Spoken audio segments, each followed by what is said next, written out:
bonjour. Vous recevoir pour ce webinaire sur comment améliorer l'expérience client grâce à l'automatisation et la personnalisation. Je suis Pascal Gay, CEO de Dialogue Insight, et j'ai avec moi mon collègue Alexandre Touin, qui est COO de Dialogue Insight. Bonjour. Alors, vous allez comprendre lorsque qu'on a un petit accent, on vient de l'Amérique, donc il y a un petit défi pour nous ce matin au niveau du français. On espère juste qu'on va réussir à vous convaincre ou à vous apporter de la valeur malgré notre accent. On a habituellement une collègue qui est avec nous, mais on est en plein télétravail chez Dialogue Insight et elle est présentement à Vancouver. Donc, pour elle, il était 5 heures du matin. On l'a laissé dormir ce matin plutôt que lui la faire venir tôt. Donc, s'il y a quelques éléments qui sont un peu chaotiques, on s'en excuse. Juste peut-être vous dire, si vous avez des questions, vous avez le chat qui est situé sur votre droite. Donc, vous pouvez, on va prendre les questions à la fin. Alors, juste d'entrée de jeu, peut-être une petite présentation de Dialogue Insight, qui on est. Dialogue Insight, ça fait plus de 20 ans qu'on existe. En fond, en 99 que l'entreprise a été créée. On est une solution SaaS qui va centraliser la donnée, automatiser les campagnes omnicanales et analyser les performances.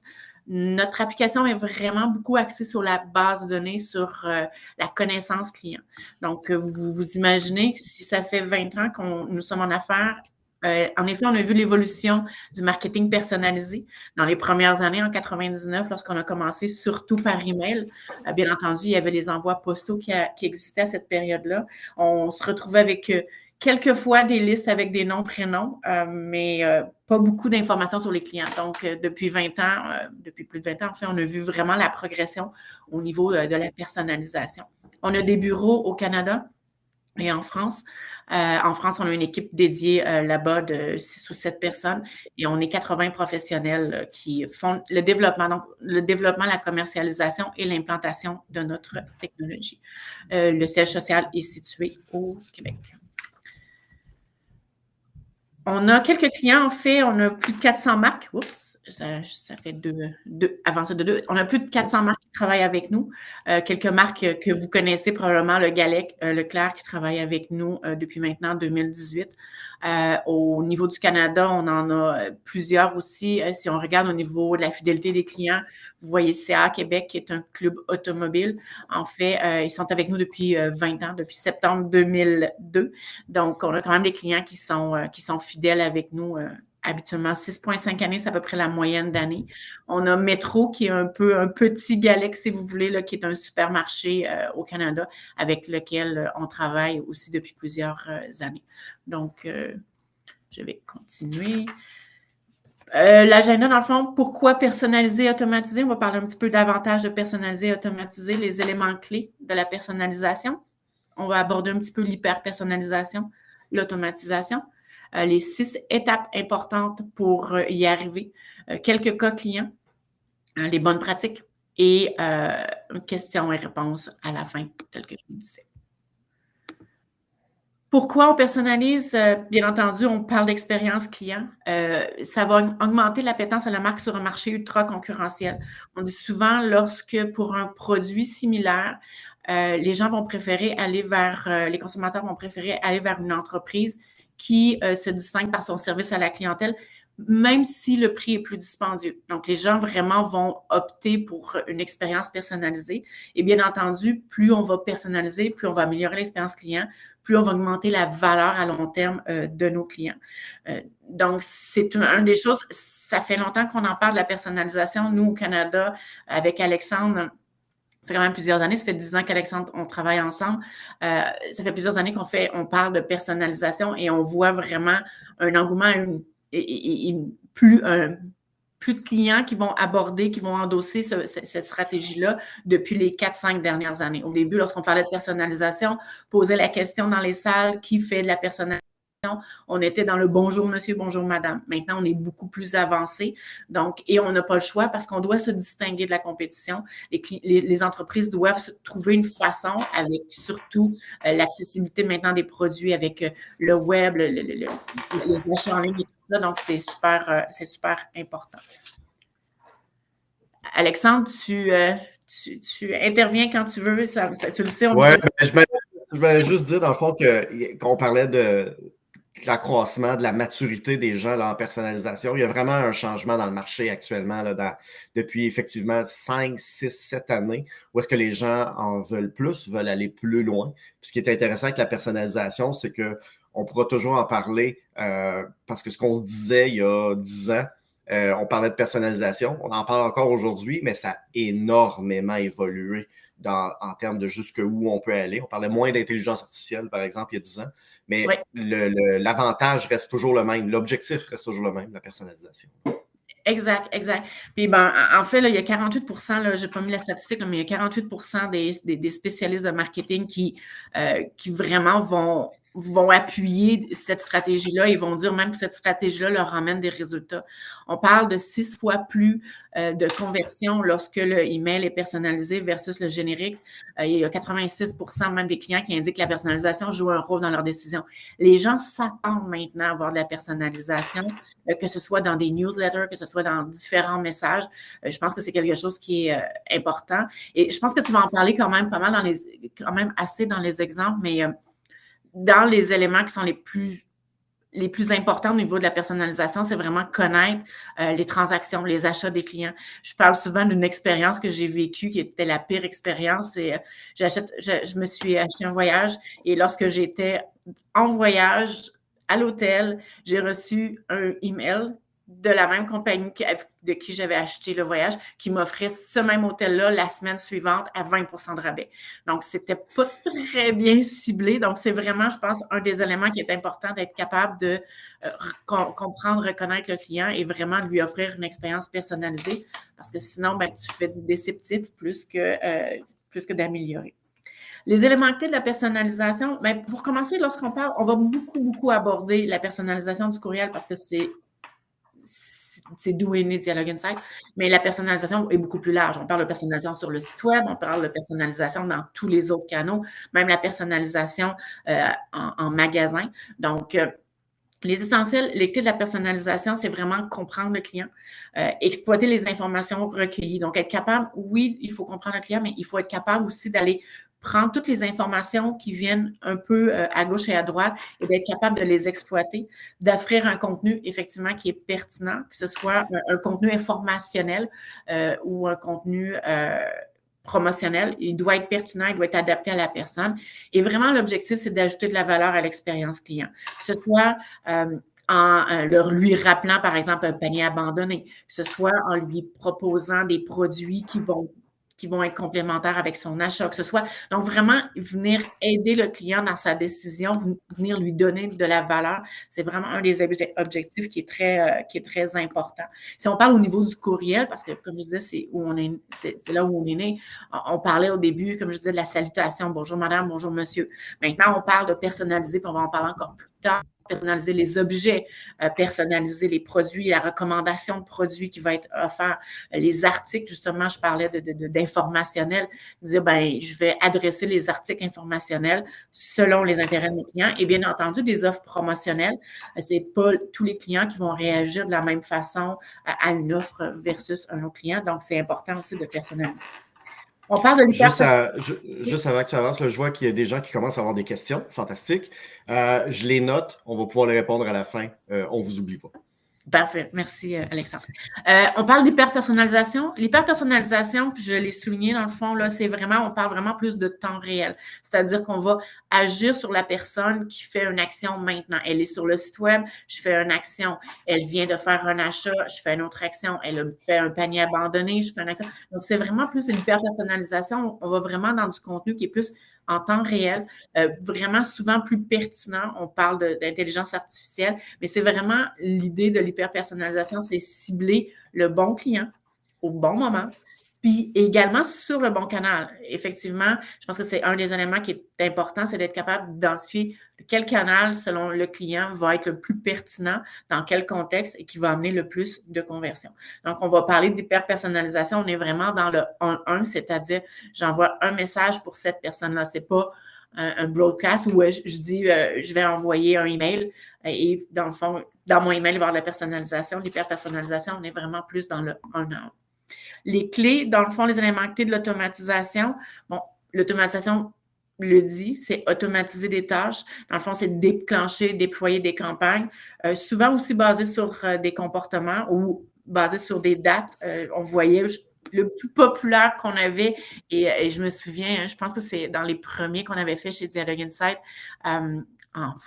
ça devait être en 2004, 2005. J'essaie de me situer parce que je me souviens le bureau, et ça fait quelques fois qu'on change de bureau. Là. Ça devait être 2004, 2005. Les premières cartes anniversaires qu'on envoyait, c'était pour une entreprise qui vendait de la nourriture pour les chiens et les chats. Et dans le fond, on envoyait des cartes anniversaires. Les gens devaient donner la date anniversaire de leur animal préféré, de leur animal de compagnie, et on envoyait des cartes anniversaires. Donc, c'est les premiers qu'on utilisait. Donc, c'est quand même des choses. Donc, et ce que ça va faire, ça va, dans le fond, créer une relation, encore là, qui va être automatisée. Donc, on n'a pas besoin de s'en tracasser. Donc, on a plus de touch points avec le client et on peut communiquer justement au bon moment du parcours du client, justement en automatisant certaines tâches. Au niveau opérationnel, clairement, on parle d'un gain de temps, donc un meilleur retour sur investissement parce que c'est des tâches qui sont automatisées. Donc, on augmente le touch point d'un côté, donc on fait plus de chiffre d'affaires, mais de l'autre côté, on n'augmente pas le travail nécessaire par nos équipes. Bon, c'est une des choses qu'on entend souvent lorsqu'on parle de personnalisation.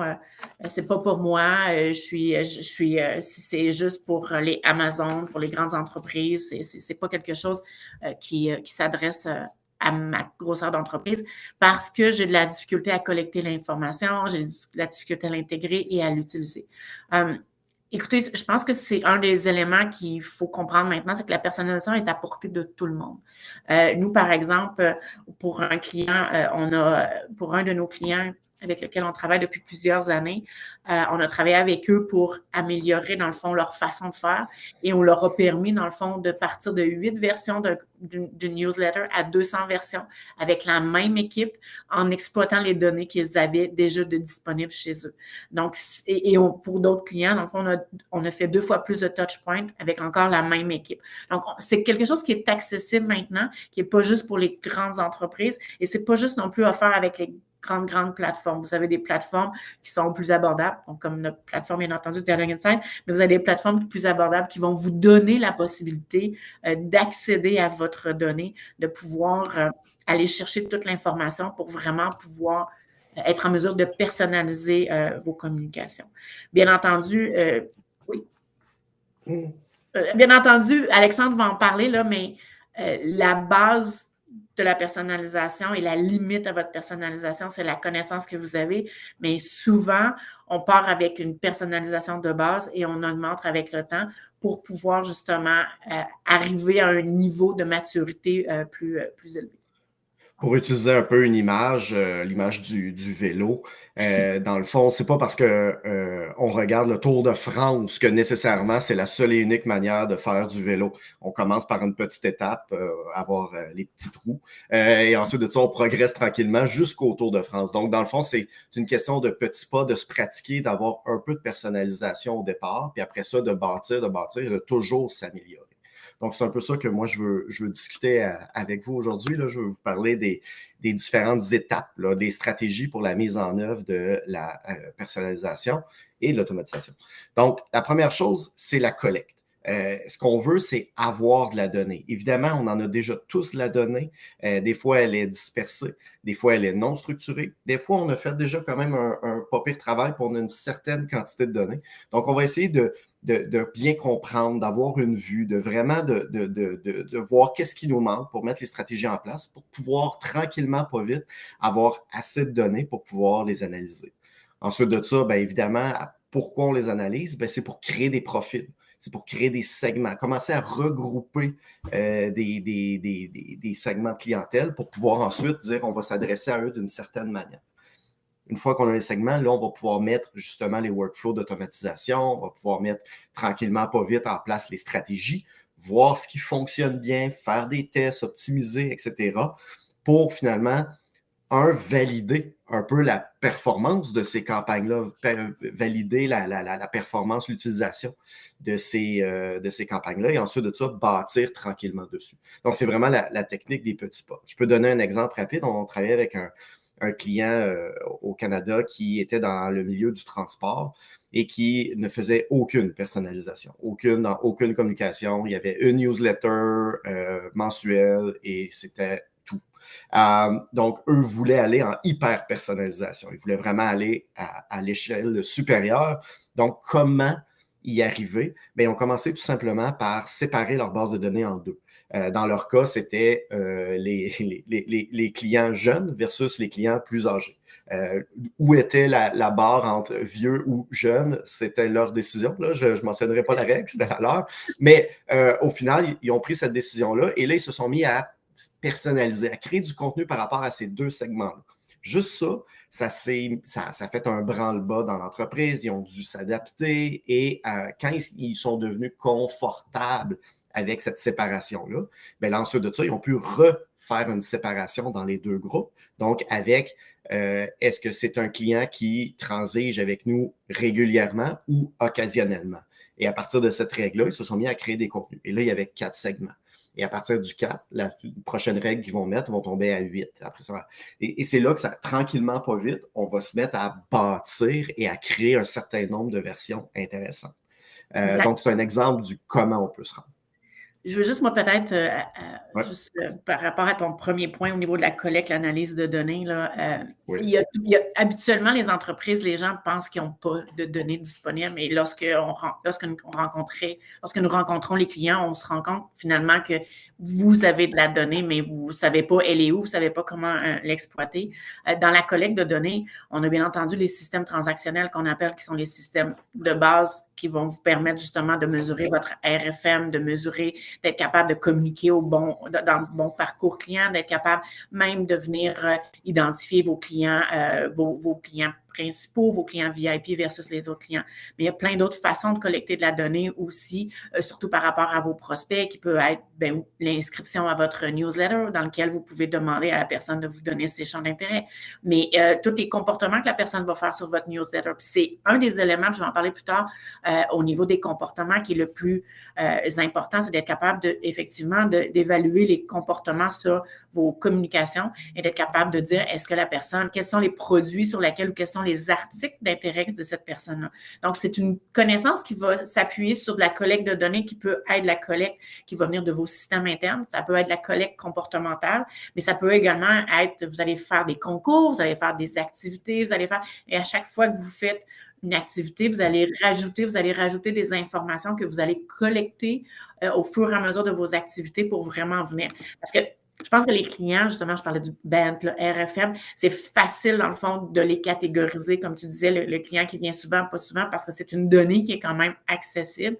Mais il y a plein d'autres données par rapport à vos prospects qui peuvent être intéressantes et qui peuvent être collectées aussi de façon progressive, c'est-à-dire pas avec un formulaire qui pose 20 questions, mais de façon progressive. Exact. Puis tout dépendant aussi de votre stratégie, de où est vos manques au niveau de la collecte de données. Donc, c'est là que les stratégies un peu d'acquisition vont découler de. Exact. Exactement. J'ai quelques exemples. Je vais aller relativement rapidement au niveau des exemples parce que, pour être franc, je vois beaucoup d'excellentes questions que j'ai hâte d'arriver aux questions à la fin. Mais je vais quand même prendre quelques temps pour vous parler des exemples que j'ai. C'est des exemples principalement autant en automation qu'en personnalisation. Le premier, c'est Rinov, dans le fond, qui génère des champions au travers des sondages de satisfaction. Donc, suite à un premier achat, il y a un sondage de satisfaction, quelque chose qui est globalement standardisé dans l'industrie. Mais ensuite de ça, ce qu'eux font la marche un petit peu plus, c'est qu'ensuite de ça, si les gens répondent positivement au sondage, automatiquement, ils rentrent dans une séquence où ils vont essayer de tenter de créer une relation de parrainage avec la personne. Donc, la personne peut parrainer des gens. Et si le parrainage fonctionne, bien, ce que ça va donner, c'est des rabais ou en tout cas des montants bonis d'argent pour des transactions futures à ces personnes-là. Donc, c'est une manière d'un peu créer des super fans, d'aller chercher vraiment les champions de cette marque-là et d'en faire. Et c'est quelque chose qui est relativement simple à mettre en place. Je trouvais que c'est un bon exemple de première étape.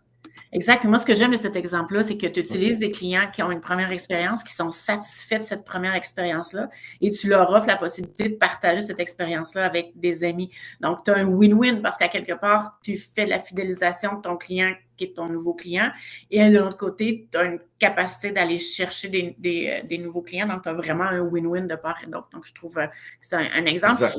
Et c'est quand même simple à mettre en place aussi, là. Oui, c'est ça, exactement. Puis une fois que c'est fait, ben, jusqu'à un certain point, ça roule un peu tout seul. Il faut organiser comment on fonctionne pour les codes promo, mais une fois ça, c'est fait, le reste roule très, très bien. Exact.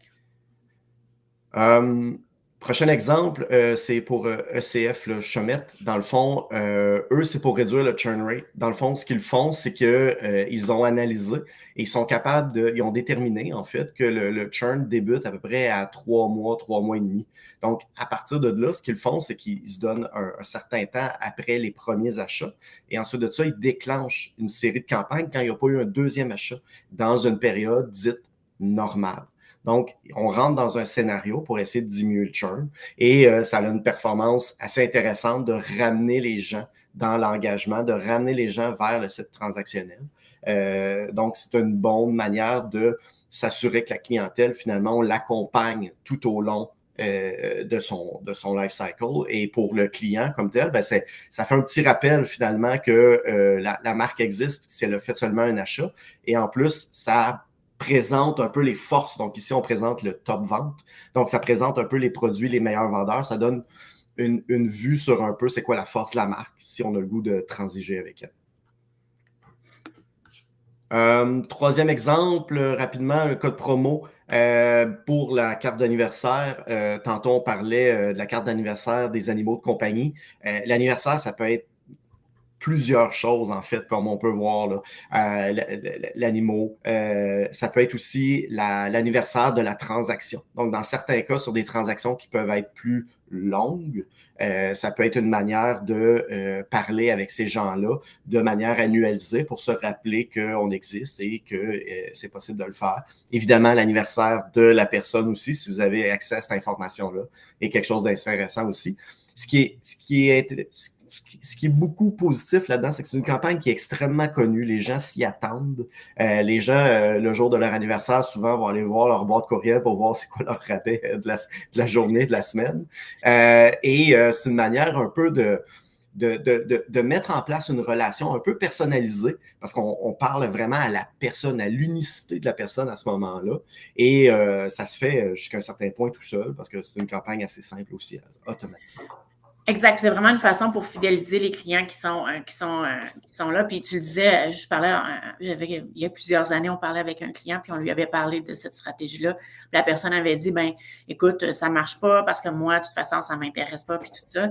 Mais on avait fait un test avec ce client-là et effectivement, il y avait des gens qui utilisaient les rabais et qui allaient faire un achat que ça faisait des années qu'ils n'avaient pas vu comme client. Donc, ils allaient retrouver des clients, ils allaient réengager avec des clients grâce à ce message-là.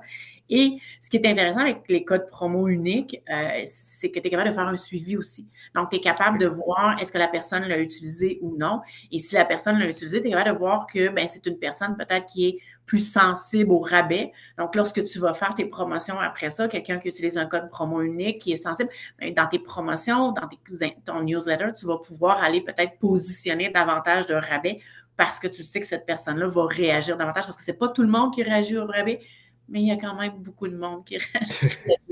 Oui. Oui, exactement. J'arrive justement sur l'exemple. Ben là, je suis sur la recommandation de produits, mais on va arriver aussi sur le panier abandonné, les rabais. On pourra en reparler à ce moment-là. Ouais. Au niveau de l'amélioration de l'expérience client, je me souviens plus du chiffre exact de la quantité de courriels qui s'envoient dans le monde par semaine, mais si vous regardez votre propre boîte de messagerie, vous allez vous rendre compte qu'il y en a quand même beaucoup. Comment ressortir, comment être performant par rapport à... Oh, Alexandre est offline. Je vais prendre la relève. J'imagine qu'il va se rejoindre à nous. Donc, au niveau de l'expérience client, comme Alexandre disait, il faut sortir de la boîte de messagerie. Il faut être capable. Et ce qui est important, c'est de venir justement recommander des produits que la personne va avoir un intérêt pour ces produits-là. Donc, on va mettre de l'avant les produits qui sont personnalisés basés sur le profil du contact. Bonjour, Alexandre. Bonjour! Je ne sais pas trop ce qui s'est passé, mais je suis là. Laisse continuer. Mais la bonne nouvelle, c'est que je n'ai pas perdu le son. Fait que j'ai entendu toute ta belle relève. Mais c'est exactement ça, dans le fond, c'est qu'ici, on va vraiment venir proposer les produits qui sont en lien avec le comportement de la personne. Ça peut être du comportement transactionnel, ça peut être du comportement sur le site web, juste les catégories vues, tout ce que vous avez comme données, ça peut être aussi, on peut faire des ressemblances entre différents types de profils pour aller proposer des éléments. Puis pour ça, le gros du travail, c'est principalement de comprendre son propre catalogue produit pour faire le pont entre les différentes catégories pour pouvoir afficher les bonnes pertinentes selon le type d'achat des personnes. L'autre chose qui est à prendre en compte, c'est un peu la notion de la date d'expiration de ces transactions-là, de cette catégorisation-là.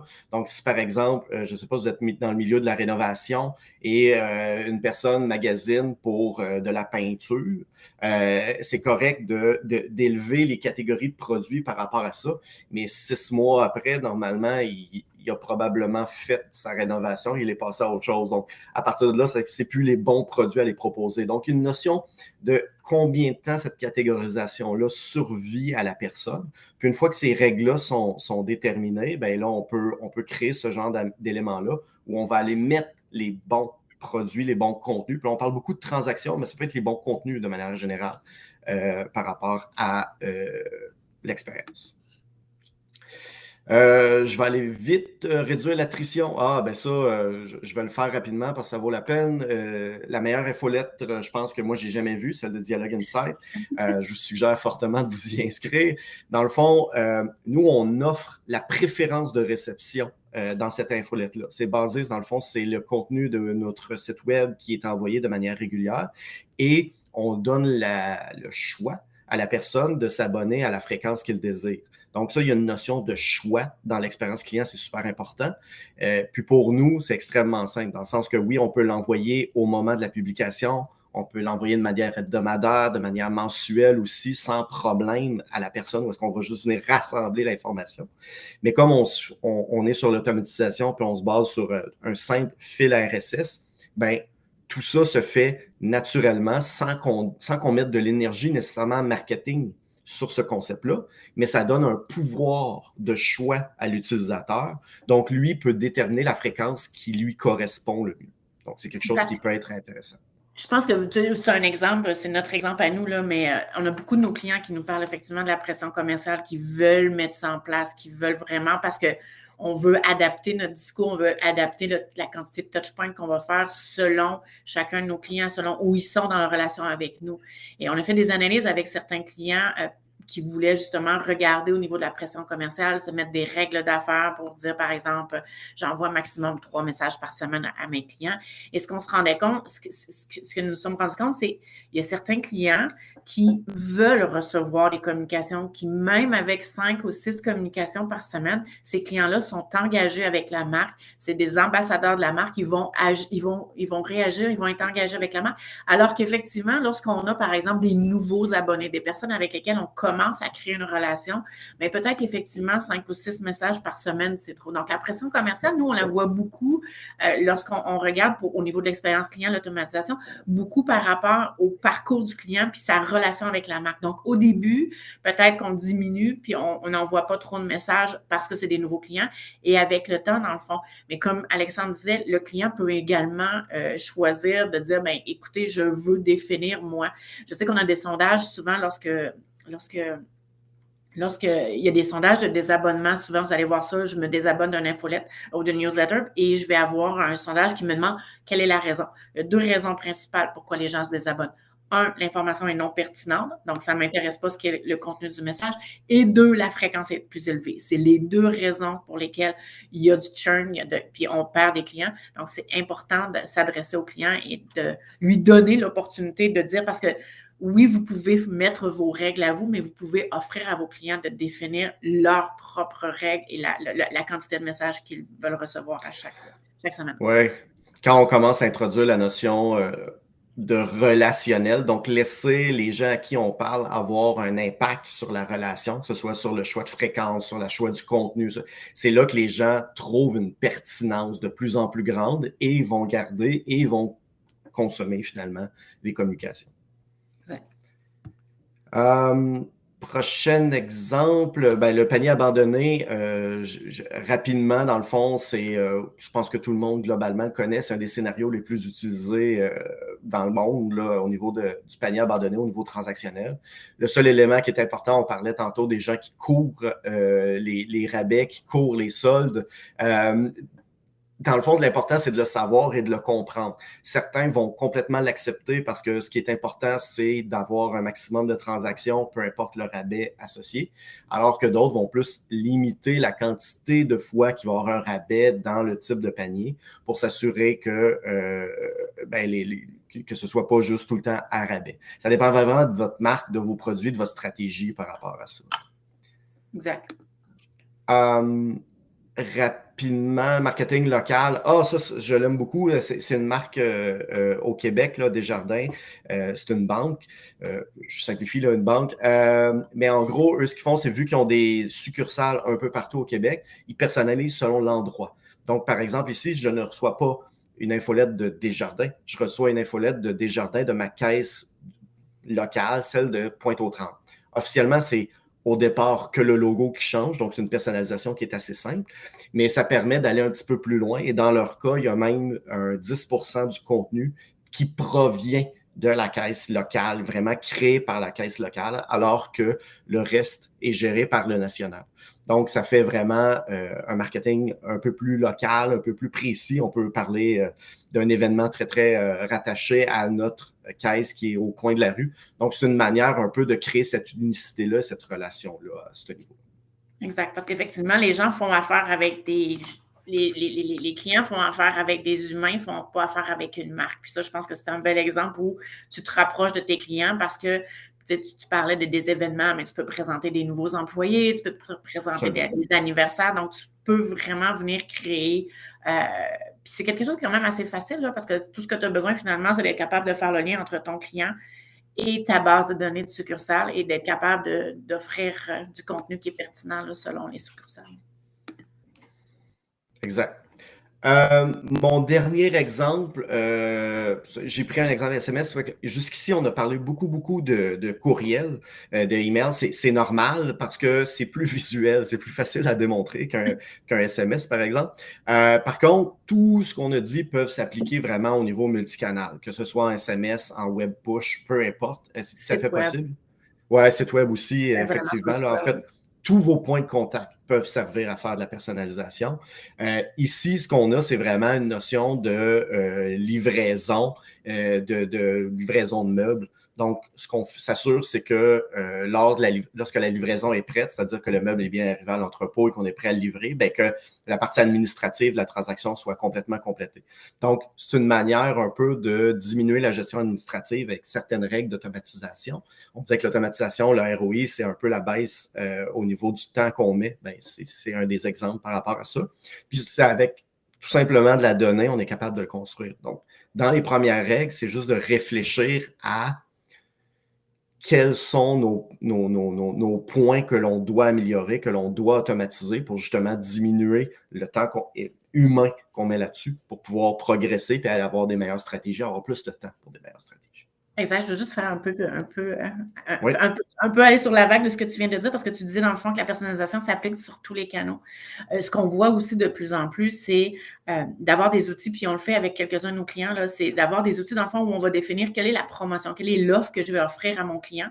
Et cette offre-là va être diffusée à travers tous les canaux, mais peut être diffusée aussi à travers tous les autres outils, que ce soit votre CRM, que ce soit votre point of sale, que ce soit même, on a certains clients qui vont, on va envoyer l'information, par exemple, pour service à la clientèle, parce que si le client appelle, dire c'est quoi mon rabais, c'est quoi la promotion que j'ai accès, que le client va pouvoir le voir. On a même certains clients qui vont amener ça sur des bornes interactives où lorsque le client arrive en magasin ou en succursale, va s'identifier souvent avec une carte de membre ou avec un numéro, et puis il va pouvoir être en mesure de voir quelles sont les offres qui lui ont été envoyées par courriel, par SMS. Donc, on a la possibilité maintenant, étant donné qu'on est beaucoup en base de données, parce que ce que tu présentes présentement, c'est beaucoup des exemples de bases de données qui sont des éléments qu'on va associer un produit à une personne, mais on est capable de diffuser cette information-là sur l'ensemble des canaux, sur l'ensemble des interactions qui sont faites.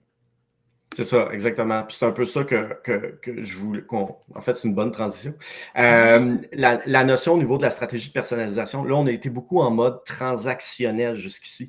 Par contre, la personnalisation va beaucoup plus loin que ça, peut vraiment toucher à un paquet d'aspects de votre relation d'affaires. Puis on voulait prendre un peu de temps pour parler un peu de la newsletter elle-même, de comment on fait pour personnaliser la newsletter pour pouvoir finalement avancer. Fait que, Pascal, il nous reste 5 minutes. Donc, je te laisse avancer sur la prochaine partie. Parfait.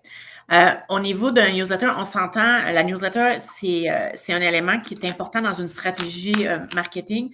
Ça va augmenter les touchpoints avec les clients parce que ça nous permet vraiment de garder une relation avec le client. Et je me souviens, j'avais un de mes clients il y a quelques années avec qui je travaillais, qui était un bureau d'avocat, qui me disait, bon, j'envoie un newsletter une fois par... Je ne crois pas que c'était une fois par mois parce qu'il y avait une très petite équipe. Il n'y avait pas les outils dans ce temps-là pour automatiser. Donc, il créait un newsletter et il me dit, écoute, ma newsletter que j'ai envoyée dans une année, j'ai envoyé un contenu à quelqu'un qui était hyper pertinent pour lui, que c'était une problématique qu'il y avait du moment. Et ça m'a fait que ce client-là est revenu chez nous. Et finalement, ma newsletter pour les 5 prochaines années, elle est rentabilisée juste par ce client-là. Mais c'est ce qui est important. La newsletter, dans le fond, c'est vraiment ce qui va permettre d'augmenter la quantité de touchpoints, mais elle doit être pertinente pour ça. On a fait, nous, 2 projets qu'on a fait avec des clients au Canada. On a fait un projet avec Métro, qui est un supermarché, et l'Auto-Québec, qui est des casinos et de la loterie au Canada, dans lequel on a regardé avec eux leurs besoins par rapport justement à la création de contenu aux newsletters et de voir de quelle façon on pouvait arriver à leur offrir un outil finalement qui leur permettait de créer une infolette, une newsletter personnalisée sans nécessairement prendre plus de temps que ce que c'était. Donc, la newsletter, comme je disais, c'est vraiment augmenter la quantité de touchpoints. Donc, on va arriver à un moment donné où on va donner la bonne information au client qui va faire qu'il va racheter chez nous. C'est un des éléments. L'autre élément également, c'est vraiment de venir créer une relation. Bon, par exemple, si je suis une entreprise qui vend des souliers de marche.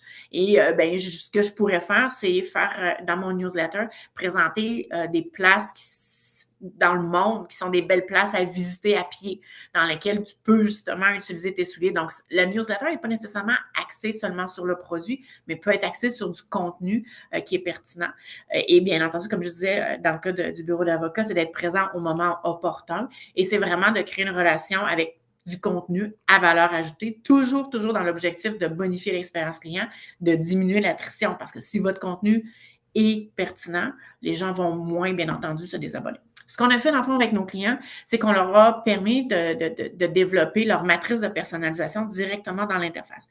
Une matrice de personnalisation, puis on pense à ça hier, moi et Alexandre, on vous donnera le lien à la fin. Là. On a fait une présentation il y a quelques années ensemble lors d'un déjeuner qu'on faisait au Canada et on avait présenté un exemple de matrice de personnalisation. Une matrice de personnalisation, grosso modo, c'est un fichier Excel dans lequel vous allez vraiment venir déployer chacune de vos stratégies de personnalisation selon les segments. Donc, vous allez dire, j'ai ce segment-ci, je veux leur adresser ce produit-là, ce segment-ci, et vous allez le faire sur chacun des blocs de votre infolette. Donc, le fichier va être long ou court selon la quantité de contenu que vous allez, selon la quantité de segments. Alexandre disait tout à l'heure, si on a 2 segments, comme il parlait des personnes plus âgées et des personnes plus jeunes, je vais peut-être avoir moins de lignes. Mais si j'ai beaucoup de contenu, souvent, dans les newsletters, on voit 5 à 6 contenus, souvent à 5 à 6 zones, incluant la zone Hero, qui est la zone principale dans laquelle on fait une grosse promotion. Donc, 5 à 6 contenus. Chacun des contenus peut avoir plusieurs choses. Donc, vraiment, on avait permis de faire la matrice de personnalisation pour planifier, segmenter, prioriser et associer chacun des contenus. Donc, c'est directement dans la plateforme qu'on le fait, mais ça peut se faire sur un fichier Excel, comme je vous disais. Puis on va vous donner le lien, ou je ne sais pas si Alexandre, tu peux copier le lien, c'est déjà fait.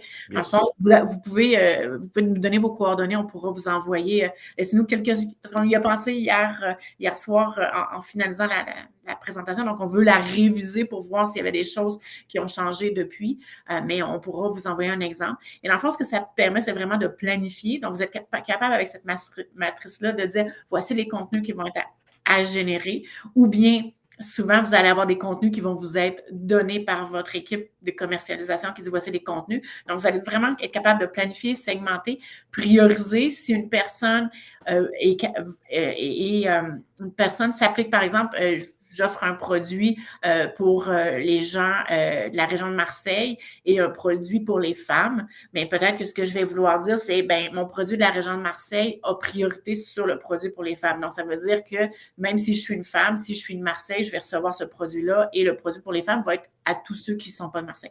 Donc, il y a quand même une possibilité de prioriser et ensuite de ça, d'associer chacun des contenus. Et je sais, Alexandre, il y a 40, je me dépêche. Et dans le fond, ce qu'on fait, c'est qu'on va développer chacun des contenus de façon très granulaire, donc selon chacun des segments. Donc, par exemple, si je suis Young Feminist, je vais avoir la promotion pour un party de pizza que j'offre en magasin. Donc, on va vraiment venir définir chacun. Et ce qui est super simple par la suite, c'est que, dans le fond, ça veut dire que les contenus sont approuvés. On n'attend pas de faire l'intégration de l'infolette. On approuve les contenus. On a une base de données de contenus qui nous permettent d'approuver les contenus. Donc, pendant le temps, même si toute la réflexion sur les segments ne sont pas faits, on sait les contenus qu'on veut faire, je peux, dans le fond, définir. Donc, l'équipe qui font la rédaction, qui font le design, peuvent gérer les contenus d'un côté. Et moi, dans le fond, je peux développer ma matrice de l'autre côté. Et dans le fond, les deux vont venir s'imbriquer ensemble. Et en quelques clics, dans le fond, je fais l'intégration des deux. Donc, j'intègre ma base de données de contenu avec mes segments, avec mon message. Je fais, dans le fond, l'intégration et je développe une matrice, un message personnalisé. Comme je disais, de cette façon-là, on a permis à nos clients de partir de 8 versions de messages qui étaient faits en HTML par une de leurs agences, dans le fond, à 200 versions de la newsletter avec du contenu beaucoup plus personnalisé et avec des résultats, bien entendu, beaucoup plus élevés et un taux d'attrition qui a diminué parce qu'effectivement, le contenu était pertinent.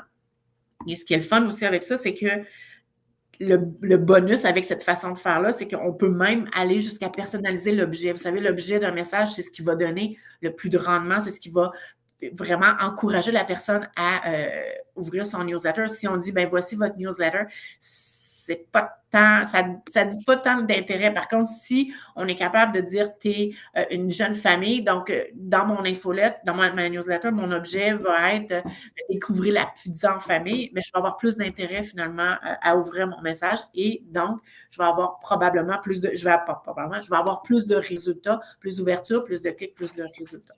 Donc, c'est vraiment une façon là, qu'on intègre les deux ensemble. Alexandre, c'est toi qui as le mot de la fin? Oui, dans le fond, rapidement, en conclusion, l'idée, c'est qu'on vous suggère fortement, si vous n'avez pas commencé, de vous mettre en place cette stratégie-là. Vraiment se rappeler un peu l'exemple que je donnais au début du Tour de France, c'est-à-dire qu'il faut y aller petit pas par petit pas. Prenez votre base de données, séparez-la en deux, rajoutez un élément de personnalisation et après ça, analyser les résultats et tranquillement, pas vite, vous allez pouvoir avancer, puis au travers d'une optimisation continue, là, vous allez pouvoir tranquillement, pas vite, avoir la personnalisation que vous désirez à ce niveau-là. J'arrête là. Il y avait quand même plusieurs questions. Je ne sais pas, Pascal, je peux les lire, puis on se décide qui les répond. Premièrement, on me demandait est-ce que notre technologie cible une typologie d'entreprise en particulier?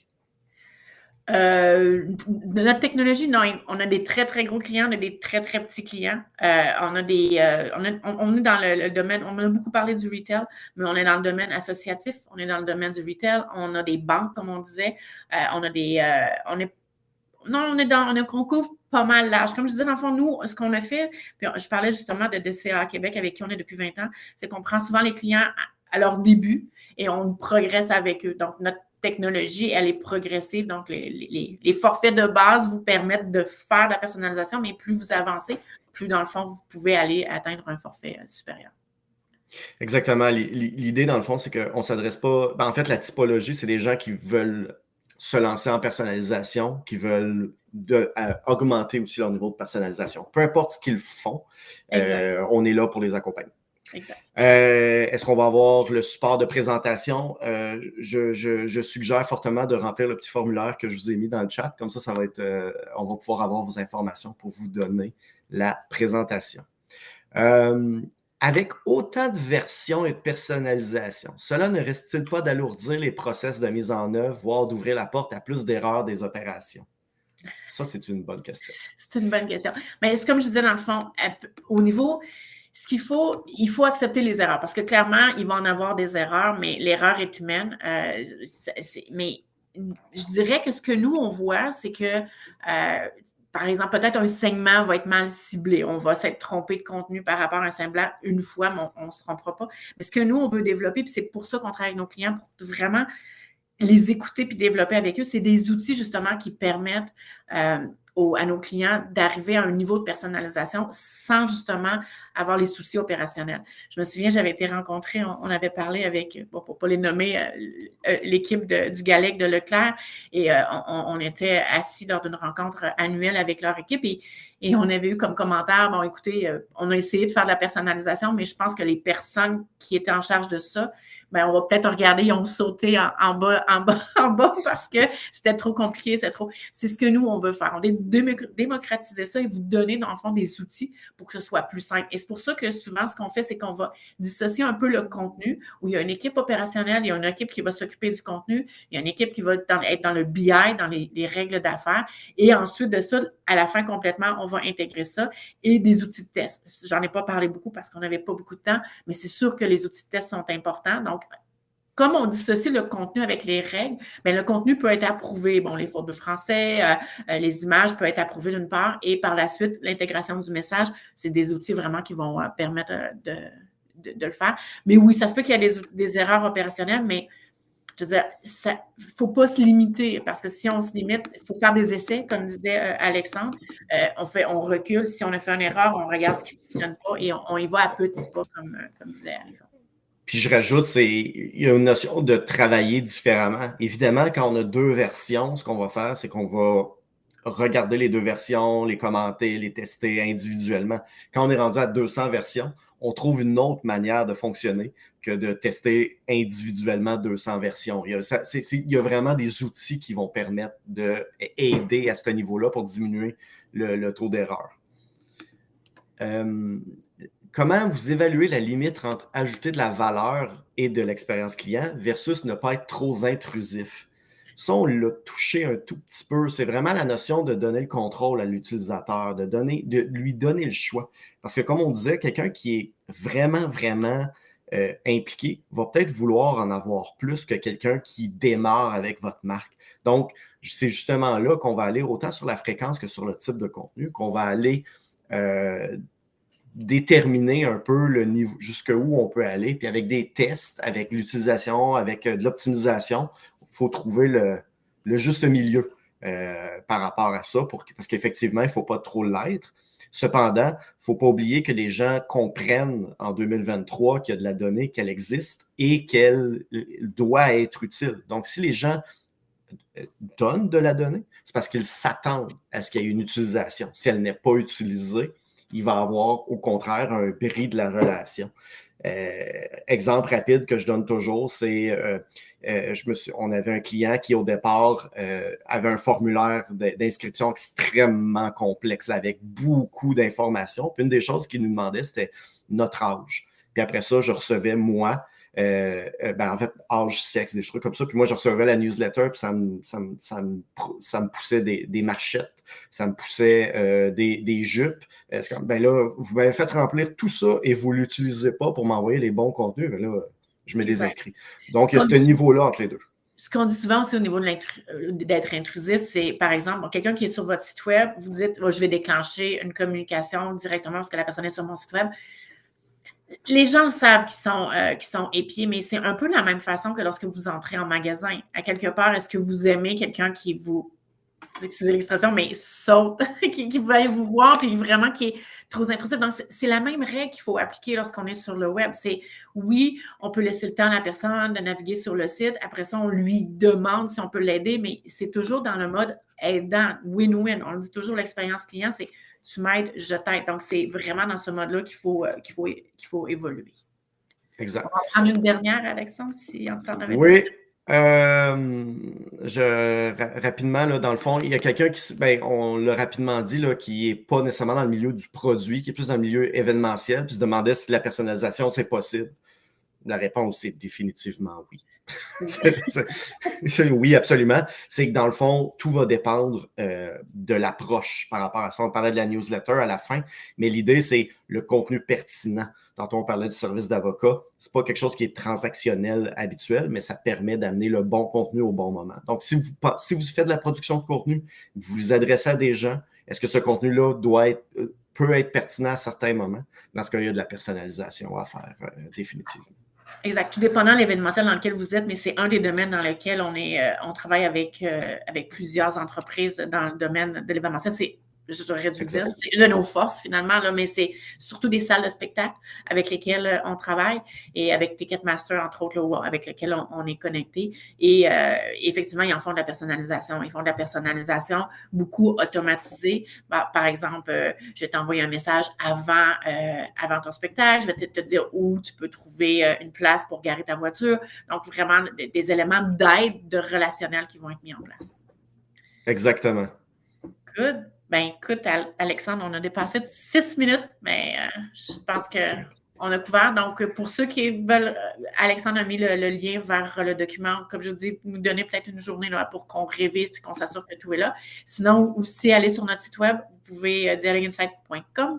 Vous allez pouvoir vous inscrire à notre newsletter que vous allez pouvoir recevoir. On est en changement, donc vous allez voir une nouvelle newsletter dans quelques mois. Donc, vous pourrez vous inscrire sans problème. Et sur ce, je vous remercie. Merci, Alexandre. Merci beaucoup.